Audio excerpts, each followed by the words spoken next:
अब हो गया, हो गया, हो गया, हो गया, हो गया।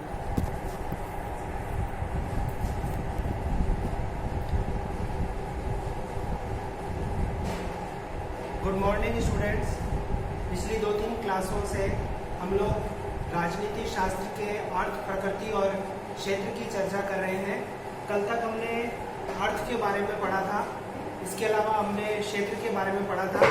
मैंने आपको स्टार्टिंग में बताया था कि राजनीति शास्त्र जो है वो समाज विज्ञान की वह शाखा है जो मानव जीवन के राजनीतिक पक्ष का अध्ययन करता है। इसके अलावा मैंने आपसे ये भी कहा था कि शासन करने की नीति का अध्ययन करने वाला विषय राजनीति शास्त्र है। इसके अलावा मैंने आपसे ये भी कहा था कि राजनीति शास्त्र के क्षेत्र को लेकर बहुत सारे विद्वानों के अलग अलग मत हैं। उन मतों की ओर हम नहीं जाएंगे क्योंकि इसके नाम को लेकर, इसके अर्थ को लेकर, इसके क्षेत्र को लेकर, इसकी प्रकृति को लेकर विद्वानों में मतभेद रहे। परिभाषाओं के संबंध में हमने देखा कि 2 प्रकार के दृष्टिकोण रहे, परंपरागत दृष्टिकोण और आधुनिक दृष्टिकोण। परंपरावादी जो थे वो केवल राज्य सरकार और राज्य और सरकार के आधार पर ही राजनीति शास्त्र की परिभाषाएं देते, जबकि आधुनिक दृष्टिकोण से संबंधित विचारक जो थे वो मानवीय पक्ष को राज्य, सरकार, संप्रभुता और विचारधाराओं से जोड़कर इसकी परिभाषाओं को देते।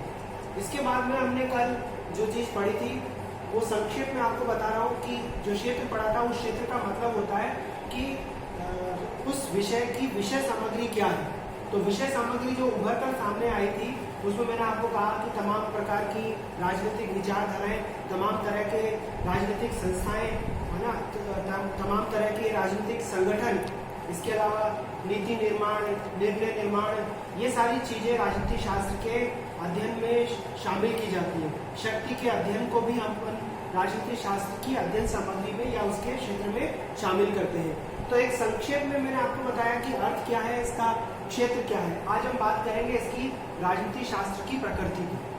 तो जब हम किसी भी विषय की प्रकृति की बात करते हैं तो इसका सीधा सा अर्थ होता है कि उसका स्वभाव कैसा है, वो विषय कैसा है, उसकी प्रकृति कैसी है। जैसे प्रत्येक मानव की प्रकृति अलग अलग होती है, वैसे ही राजनीति शास्त्र को पढ़ाने वाले, राजनीति शास्त्र को पढ़ने वाले, राजनीति शास्त्र को समझने वाले लोग जो हैं वो राजनीति शास्त्र की प्रकृति को अलग अलग रूपों में अभिव्यक्त करते हैं। आज केवल हम इस बात की पुष्टि करेंगे यहाँ पर कि क्या राजनीति शास्त्र एक विज्ञान है। जब भी आगे हमारी क्लास होगी तो हम बात करेंगे कि क्या राजनीति शास्त्र विज्ञान नहीं है, क्या राजनीति शास्त्र एक कला है, क्या राजनीति शास्त्र कला, विज्ञान और दर्शन तीनों है। तो केवल आज हम किसकी बात करेंगे, राजनीति शास्त्र एक विज्ञान है। तो इसकी प्रकृति में जब हम राजनीति शास्त्र को एक विज्ञान मानते हैं तो सबसे पहली बात आती है कि विज्ञान क्या होता है। तो इसके बारे में हम कह सकते हैं कि विज्ञान वह ज्ञान है जो कि क्रमबद्ध और व्यवस्थित होता है। क्रमबद्ध और व्यवस्थित होने के अलावा विज्ञान में भविष्यवाणी करना, प्रयोग और परीक्षण करना जो है वो संभव होता है। तो अगर आप इस विषय को विज्ञान मान रहे हैं तो इसका सीधा सा मतलब है कि विज्ञान जैसा स्वभाव, विज्ञान जैसे लक्षण राजनीति शास्त्र में होने चाहिए। तो जो भी विद्वान इसे विज्ञान मानते हैं वे सारे उन लक्षणों को बताते हैं जो कि एक विषय विज्ञान में होते हैं। दूसरी बात कि राजनीति शास्त्र को विज्ञान मानने वाले कौन कौन से विद्वान हैं, ये बहुत महत्वपूर्ण है कि आप ये जान लें कि इस विषय को विज्ञान मानने वाले विद्वान कौन कौन से हैं। तो सबसे पहले नाम आता है वेस्टर्न थिंकर अरस्तु का, जो राजनीति शास्त्र को सर्वोच्च विज्ञान की संज्ञा देते हैं। और अरस्तु ही वह विद्वान है जिसने कि पश्चिमी जगत में राजनीति शास्त्र का आरंभ किया था। हालांकि इससे पहले प्लेटो एक और विद्वान थे जो इसकी बात करते, लेकिन राजनीति शास्त्र पश्चिमी जगत में शुरू करने वाले विद्वान अरस्तु ही थे। और अरस्तु ने राजनीति शास्त्र को सर्वोच्च विज्ञान की संज्ञा दी है। इसी तरह से बर्नार्ड शॉ ने भी राजनीति शास्त्र को मानवीय सभ्यता को सुरक्षित रखने वाला विज्ञान बताया। बर्नार्ड शॉ ने राजनीति शास्त्र को मानवीय सभ्यता को सुरक्षित रखने वाला विज्ञान बताया है। इसके अलावा अरस्तु और बर्नार्ड शॉ के अलावा जो विद्वान राजनीति शास्त्र को विज्ञान मानते हैं उन विद्वानों में बौंदा वही विद्वान है जो कि संप्रभुता के संबंध में अपने विचार प्रस्तुत करता है। हॉब्स, लॉक, रूसो से भी पहले बौंदा जो है वो संप्रभुता, जो राज्य होने के लिए अनिवार्य तत्व संप्रभुता से जुड़ा हुआ है, उसके ऊपर विचार रखता है। गोंदा के बाद में हॉब्स विज्ञान मानता है, मॉन्टेस्क्यू जो कि शक्ति के पृथक्करण के साथ में जुड़ा हुआ है वो भी राजनीति शास्त्र को विज्ञान की श्रेणी में रखते हैं, लॉर्ड ब्राइस, फाइनर, इसके अलावा लास्की, ये सारे विद्वान राजनीति शास्त्र को विज्ञान मानते हैं। अब इसके बाद में हम बात करते हैं कि वे कौन सी चीजें हैं, वे कौन से आधार हैं जिनके आधार पर राजनीति शास्त्र को विज्ञान जैसे स्वभाव वाला या विज्ञान बताया गया है। तो वो कौन से आधार है? सबसे पहला आधार है क्रमबद्ध और व्यवस्थित ज्ञान। जो भी विद्वान राजनीति शास्त्र को विज्ञान मानते हैं वो कहते हैं कि राजनीति शास्त्र का जो ज्ञान है वो क्रमबद्ध और व्यवस्थित है। ठीक वैसे ही राजनीति शास्त्र की जो अध्ययन सामग्री है वो क्रमबद्ध और व्यवस्थित है जैसे कि विज्ञान में होती है।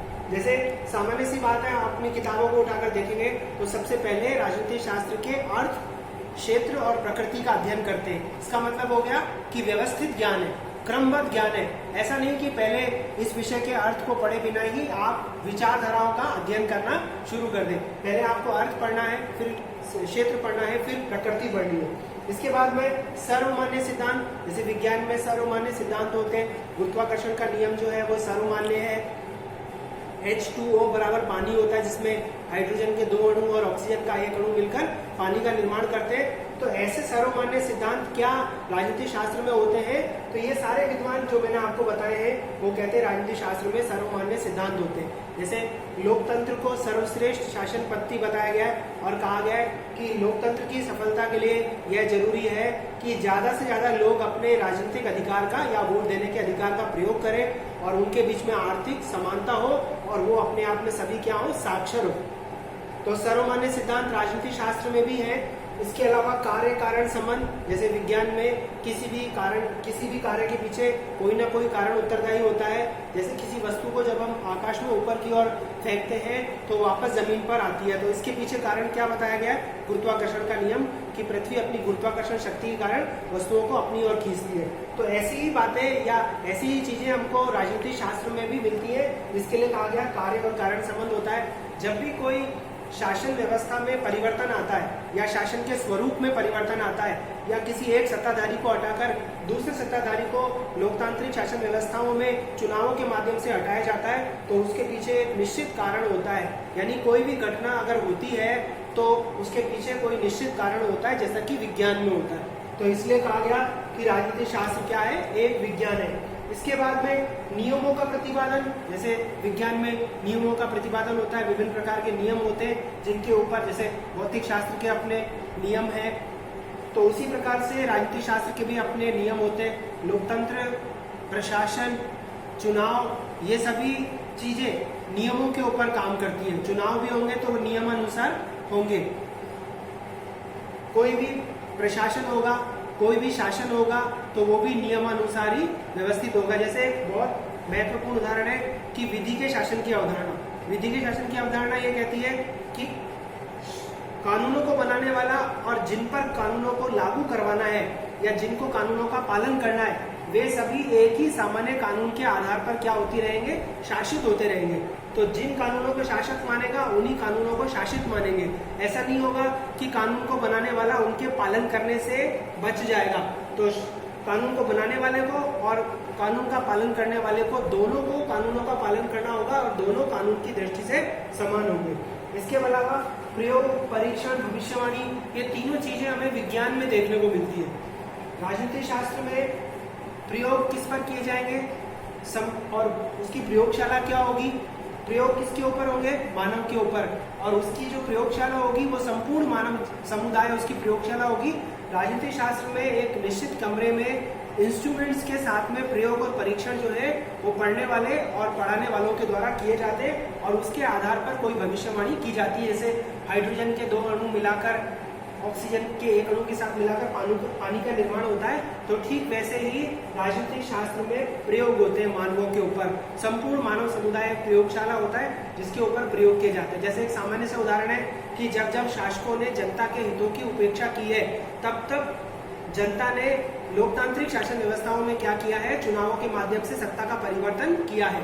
अधिनायकवादी शासन व्यवस्थाओं में हमने देखा कि जनता अधिनायकवादियों के विरुद्ध सड़कों पर उतरकर आ गई है और इसी आधार पर भविष्यवाणी राजनीति शास्त्र में की जाती है। जैसे भविष्यवाणी है कि अगर वर्तमान सरकार वर्तमान समय में कोरोना जैसी महामारी के समय अगर जनता के जीवन की रक्षा नहीं कर पाती, अर्थव्यवस्था को नहीं बचा पाती है, तो आने वाले समय में जो चुनाव होंगे उन चुनावों में सत्ताधारी दल को क्या कर दिया जाएगा, हटा दिया जाएगा। जनता के सामने सरकार की गलतियों को विपक्ष जो है वो रखेगा और हम भविष्यवाणी कर सकते हैं कि अगर स्थिति नहीं सुधरती है तो सारा का सारा आरोप किसके ऊपर डाला जाएगा, सरकार पर डाला जाएगा। सारी विफलता सरकार की मानी जाएगी और जो चुनाव होंगे उनमें सत्तारूढ़ वर्तमान सत्तारूढ़ दल को हटाकर नए दल को सत्ता में ला दिया जाएगा। तो इस तरीके से अपन भविष्यवाणी कर सकते हैं। विज्ञान के तमाम लक्षण इन सारे विद्वानों के अनुसार राजनीति शास्त्र में पाए जाते हैं, इसलिए राजनीति शास्त्र को विज्ञान की श्रेणी में रखा जाता है। लेकिन मैं आपसे ये कहूंगा कि चाहे जो विद्वान यहाँ बताए गए अरस्तु, बर्नार्ड शॉ, बोंदा, हॉब्स, मॉन्टेस्क्यू, राइस, फाइनर, लास्की, ये सारे विद्वान चाहे इसको विज्ञान मान ले, हम भी अगर इसको विज्ञान मान ले तो भी एक बात स्वाभाविक सी है कि जैसा विज्ञान होता है, जैसा भौतिक शास्त्र होता है, जैसा गणित शास्त्र होता है, जैसा ज्यामिति शास्त्र होता है, राजनीतिक शास्त्र विज्ञान कभी भी नहीं बन सकता है। वो विज्ञान होने के नजदीक पहुंच सकता है लेकिन वो विज्ञान नहीं बन सकता। तो आज की इस क्लास में हमने आपको बताया कि विज्ञान क्या है और राजनीतिक शास्त्र को विज्ञान माने जाने के संबंध में क्या तर्क दिए गए हैं। आगे का हम नेक्स्ट क्लास में अध्ययन करेंगे। धन्यवाद।